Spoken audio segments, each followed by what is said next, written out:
a state news agency, a search team has located the plane's black box, which we know is critical. What are the next steps with that? Yes. Well, the black box is going to tell you the flight data recorder is part of it, but the data recorder, it tells us what happened with the hydraulics on the aircraft. They can tell exactly how much hydraulic fluid was in there, and that's what we would look for in this type of if it were a missile attack. That's what you would look for, is these small pieces of shrapnel that go through the control systems.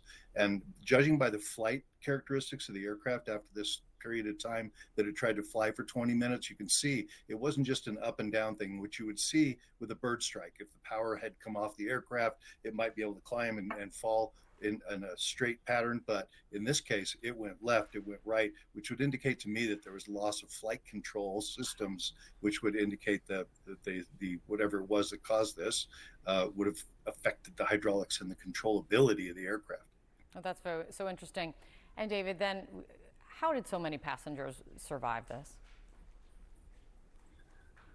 Kate, we talked a little bit about this yesterday, but I've had more time to think about it. And again, we stay with the idea that when an aircraft impacts in the angle that it did, which was nose down, that all of the energy, most of that energy is absorbed, and like a crumple zone on a vehicle, it absorbs that energy. And then the tail section broke loose, and that tail section, as it flew through, and you can see in some of the videos just how far that tail section is from the initial impact zone, and that is the reason that they were able to survive. The impact wasn't felt the same at that point because it had all been absorbed forward of the wings, and so that tail section continued to tumble. They were secured into it, and some just walked away with minor cuts and bruises. So it truly is a miracle. It really is amazing. The way you explain it it makes sense. And because of this rarity of having surviving passengers, are interviews with these passengers critical? Can interviews with these surviving passengers be helpful to investigators who are looking in to determine the cause? They can be. They have to be very careful about what they listen to and what they hear on these, because it can the witnesses that I've interviewed that have survived accidents are not very accurate. They're very different between what happened, and so it can be helpful, but it can also hurt an investigation, because you think you hear something about whatever, and they say this event happened before that event before this event, and it's rarely very accurate. But there are occasions when it's helpful, but for the most part, they were through a very traumatic event that they'll carry with them the rest of their lives.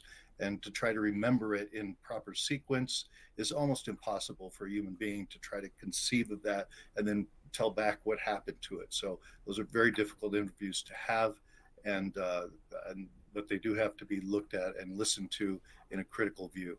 Yeah, that's why when it comes to, I'll call it like the forensic data of the plane, the black boxes and all of that, why that is so, must be so leaned on to get actually determine the cause. When you look at it all together, David, Yes. you now have so many countries involved: Azerbaijan, Kazakhstan, Russia, Ukraine also weighing in. That's complicated, especially even when you're not talking about the geopolitical situation that is evident. How does this work now to try to actually reach a conclusion? Well, truly, as you mentioned before, you have to look at just the facts, ma'am. You have to look at what you see, what you can touch, what you can feel. These are the facts. These are the things that are verifiable, and there can be thousands of them. To get into the data and where it comes from, each piece of data that you have has to be validated and verified. And especially in these situations, we talked about how the witnesses that were on the aircraft can be unreliable. Well, so can information from outside the critical source. So that's what investigators have to do, is stay focused on that. Don't let the outside world tell you what they think happened and their opinion. They weren't there. Who was there? What happened to the aircraft? And those are the facts that will tell us the truth about really what happened in this accident. Yeah. David, thank you so much. Really appreciate it.